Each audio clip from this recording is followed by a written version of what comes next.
Graça e paz do Senhor Jesus Cristo.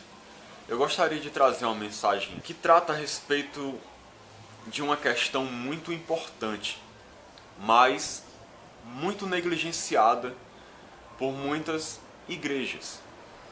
É o seguinte: muitas igrejas estão sem crescer, estão mortas, estão frias espiritualmente, e as pessoas ficam se perguntando: por que a minha igreja não cresce?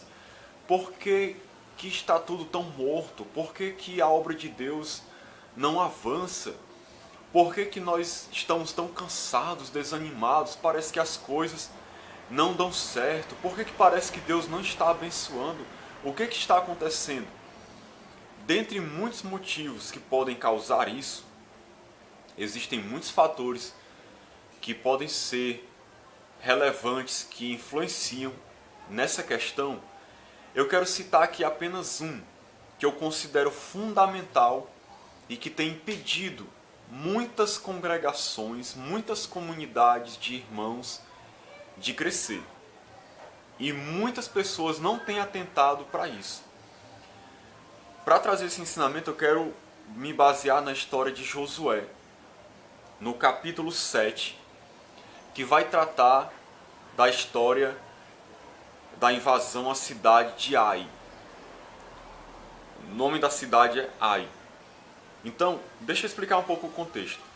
Josué tinha acabado de entrar com o povo de Israel na terra prometida, tinham invadido já a cidade de Jericó, aquelas muralhas enormes vieram ao chão pelo poder de Deus, e eles dominaram aquela cidade, conquistaram a cidade de Jericó, e Ai era a segunda cidade a ser conquistada. Era uma cidade bem menor, bem menos forte, menos expressiva do que Jericó. E eles mandaram até menos homens, 2 ou 3 mil homens, para invadirem a cidade de Ai. Só que a cidade de Ai prevaleceu contra o povo de Israel. Então Josué ficou chocado, como é que isso poderia acontecer? Eles tinham acabado de vencer a cidade de Jericó, Deus disse que estaria com eles, que iria ajudá-los, que eles iriam conquistar a terra. Então por que eles tiveram uma derrota dessa? Por que o povo de Deus foi derrotado? Por que o povo de Deus não avançou, não conquistou a cidade de Ai? E por que a promessa de Deus de conquistar a terra não estava se concretizando? Deu aquela parada, estagnou ali. Por que eles tiveram essa derrota para a cidade de Ai? Josué foi orar a Deus, foi questionar o porquê que isso estava acontecendo. Por que Israel não prevaleceu sobre os seus inimigos? E aí nós vemos que Deus se manifesta, responde a Josué e vai falar para ele o porquê que eles não prevaleceram sobre a cidade de Ai. E o motivo que Deus dá para Josué, o porquê deles não terem prevalecido, é muito esclarecedor para nós.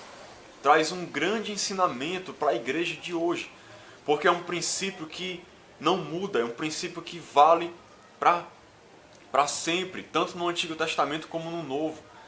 Então veja comigo aqui o que Deus responde para Josué, para a gente entender por que eles não conseguiram prevalecer sobre aquela cidade. E a gente vai entender também o porquê que muitas igrejas hoje não prevalecem. Por que a obra de Deus ali não avança? Por que elas não crescem? Por que as coisas não dão certo? Veja o que Deus respondeu para Josué.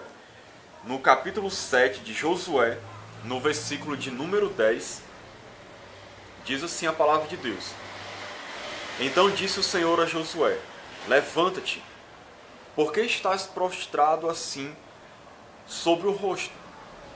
Israel pecou e violaram a minha aliança, aquilo que eu lhes ordenara, pois tomaram das coisas condenadas e furtaram e dissimularam, e até debaixo da sua bagagem o puseram. Veja que Deus já declarou aqui, logo no princípio, claramente o motivo por que Israel não prevaleceu. Ele disse que Israel pecou e violaram a sua aliança. Veja que o povo todo pecou. Foi considerado um pecado comunitário, do grupo todo. Israel pecou. e violaram a aliança. Por isso que eles não prevaleceram. Versículo 12 diz exatamente isso. Pelo que os filhos de Israel não puderam resistir aos seus inimigos, viraram as costas diante deles, porquanto Israel se fizera condenado. Já não serei convosco. Olha, Deus disse, não vou estar com vocês, se não eliminardes do vosso meio a coisa roubada. Ou seja, vocês têm que parar com esse pecado. Tem que eliminar aquilo que está causando o meu afastamento de vocês e a derrota de vocês, que é o pecado. Dispõe-te, santifica o povo e diz, santificai-vos para amanhã, porque assim diz o Senhor, Deus de Israel, há coisas condenadas no vosso meio, ó Israel. Aos vossos inimigos não podereis resistir, ou seja, vocês não vão conseguir prevalecer contra os seus inimigos, enquanto não eliminardes do vosso meio as coisas condenadas. Então veja que interessante. Deus disse que não seria com eles, que eles não iriam prevalecer contra os inimigos enquanto não eliminassem do meio deles as coisas condenadas, que eram coisas que o povo de Israel estava proibido de ter pegado como despojo, mas pegaram. Então Deus por isso não estava com eles, porque eles estavam em pecado. Eles estavam em pecado. Então muitas igrejas hoje não estão avançando, a obra de Deus não está crescendo, não há um avivamento, não há um derramar do Espírito de Deus, a glória de Deus não se manifesta, os cultos não são espirituais, não há mover de Deus, não há crescimento, o louvor é apático, a pregação é sem vida, a evangelização não consegue prosperar, o discipulado não é eficaz, a obra social se transformou só em filantropia, a igreja não consegue avançar ou avança com dificuldade, não consegue prevalecer contra os inimigos, que são os demônios, que estão escravizando a vida das pessoas, as quais nós precisamos alcançá-las e libertá-las em nome de Cristo. Então, por que isso acontece?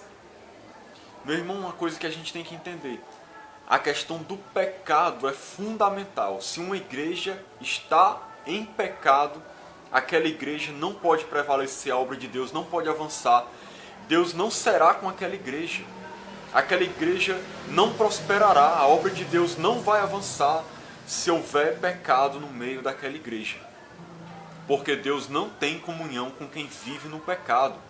É preciso se arrepender, confessar o pecado, abandonar, para que haja uma mudança.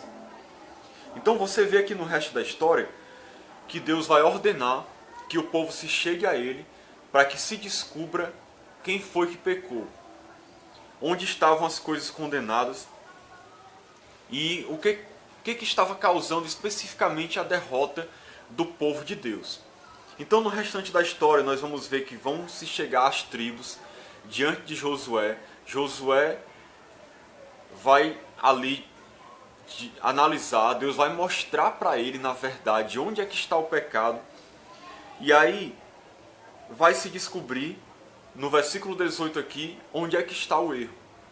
Versículo 18 diz assim: fazendo chegar a sua casa, que é a casa de Zabdi, homem por homem, caiu sobre Acã, filho de Carmi, filho de Zabdi, filho de Zera, da tribo de Judá.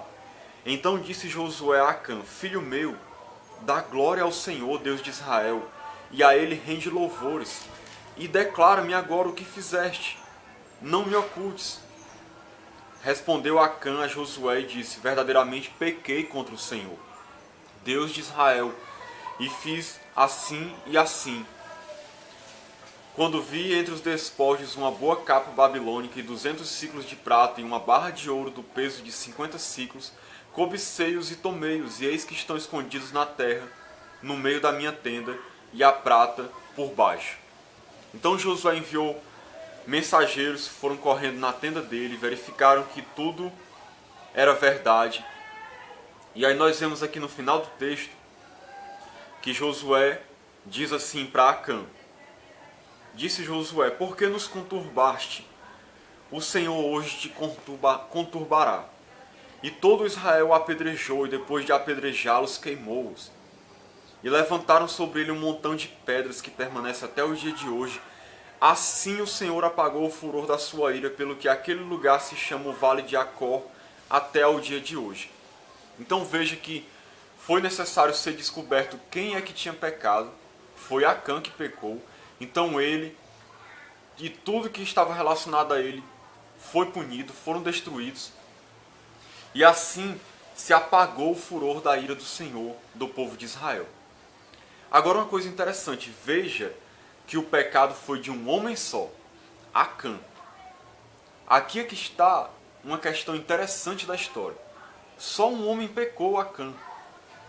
Mas por causa desse pecado dele, que estava oculto, todo Israel foi prejudicado e o povo de Israel não pôde prevalecer contra os seus inimigos. Foi necessário Deus trazer à tona aquele pecado para que houvesse uma punição, para que a ira do Senhor se afastasse do povo e o povo voltasse a estar debaixo da bênção de Deus, para que pudessem prevalecer contra os seus inimigos. O que a gente aprende com isso? Meu irmão, se houver uma pessoa no meio de uma congregação de cristãos que se reúnem como um grupo, num determinado local, que forma uma comunidade cristã, se houver uma pessoa que está em pecado, vivendo em pecado, eu não digo aqui alguém que cometeu um pecado ocasional e que se arrependeu, eu falo de alguém que está vivendo em pecado, que está em comunhão com o pecado na sua vida, um pecado encoberto, oculto, está vivendo nessa prática, como se fosse um mundano. Por causa dessa pessoa, toda a igreja que se reúne ali, aquela comunidade toda, é prejudicada. Por que, irmão, que isso acontece? Será que Deus não está sendo injusto? Nós temos que entender que nós somos um corpo. A igreja é um corpo. Quando uma igreja está ali num local, se reunindo, uma comunidade de pessoas servindo a Cristo, seguindo ao Senhor, se alguém peca, todo o corpo é prejudicado. Veja, por exemplo, como é num corpo físico.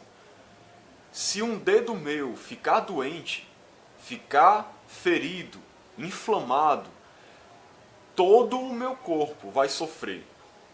Se um órgão meu começar a entrar em falência, um pulmão, um coração, seja lá o que for, todo o meu corpo vai entrar em falência múltipla de órgãos. Isso é uma ilustração bem interessante do que acontece no corpo de Cristo. Eu digo não o corpo total de cristãos no mundo todo, porque se fosse assim, seria difícil uma igreja prevalecer, uma comunidade. Mas Deus olha ali uma comunidade específica que está se reunindo num local, que estão ali juntos, se congregando, uma porção da igreja local, aquela igreja como um corpo.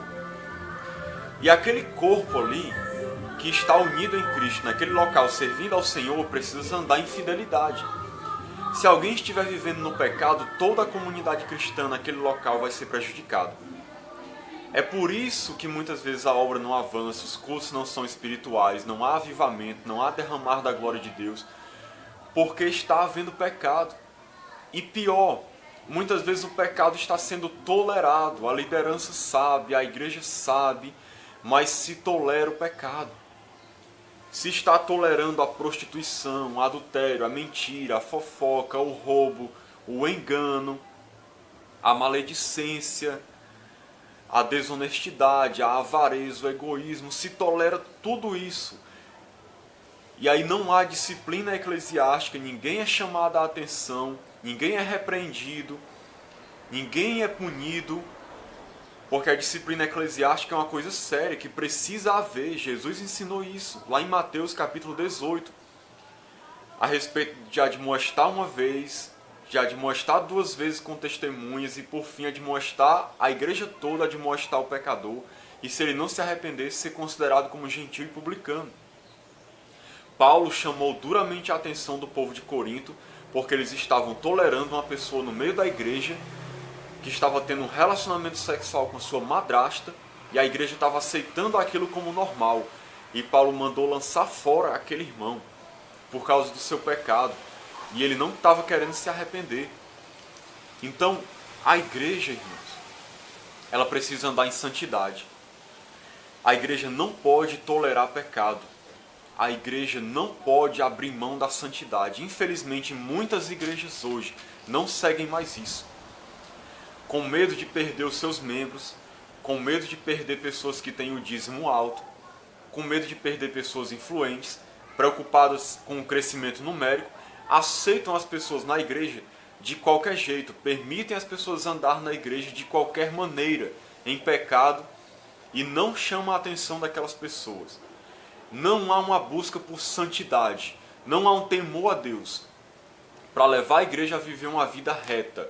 Por causa disso, muitas igrejas estão perecendo, a obra não avança, Deus não abençoa, o Espírito de Deus não se manifesta ali. O Espírito está se extinguindo porque o Espírito Santo está entristecido por causa dessa tolerância para com o pecado. E se houver pecado oculto, irmão, e ninguém sabe o que está acontecendo? Deus com certeza, mais cedo ou mais tarde, vai revelar, principalmente a liderança da igreja, que está acontecendo aquilo. Se essa liderança é verdadeiramente espiritual e for fazer como Josué, buscar a presença do Senhor para saber o que está errado, porque a igreja não cresce, porque a obra não está avançando, porque Deus não está se manifestando ali, com certeza Deus vai trazer à tona o que está errado para que seja corrigido, igual fez aqui na história de Josué. E quando Deus fizer isso, meu irmão, quando Deus fizer isso, tome a atitude correta. Não podemos ser negligentes, não podemos ser omissos.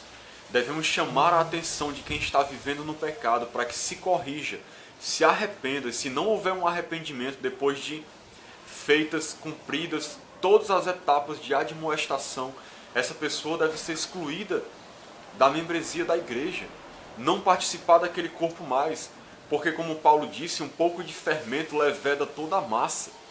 Se houver pecado sendo aceito no meio da igreja, toda a igreja se contamina e Deus não vai abençoar aquela obra. E o inimigo vai prevalecer, o diabo vai prevalecer contra aquela igreja. Eis a razão, o porquê de muitas igrejas serem frias, mortas, apáticas, a obra não cresce, não há evangelismo, quando tem não avança, pessoas não se convertem, pessoas não são discipuladas, não há avivamento, não há derramar do Espírito de Deus, não acontecem manifestações do poder de Deus ali no meio daquela igreja por causa do pecado que está sendo tolerado. Se a sua igreja está assim, meu irmão, procure mudar essa situação, faça o possível para mudar isso. Principalmente se você é líder da igreja, se você é pastor da igreja, não seja omisso, porque senão toda a sua igreja vai sofrer por causa do pecado que você está tolerando. E Deus vai cobrar de você. Pode ter certeza, o sangue de todas aquelas pessoas que você pastoreia e pelas quais você é responsável, você vai prestar contas a Deus. E aquela obra que está sendo prejudicada, Deus vai cobrar de você.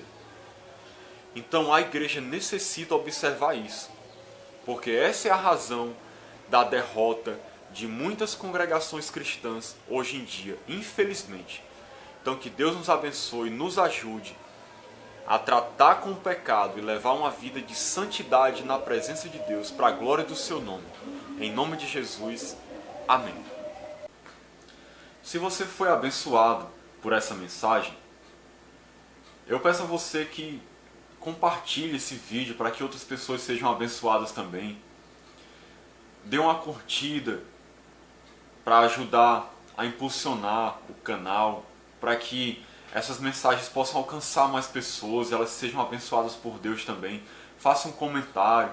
Se você quiser, se inscreva no meu canal Evangelho de Jesus, para que você possa ver quando uma mensagem for publicada. Toda semana eu estou publicando uma, graças a Deus. Então, se você quiser, contribua para o avanço do Evangelho. Em nome de Jesus, amém. Que Deus te abençoe.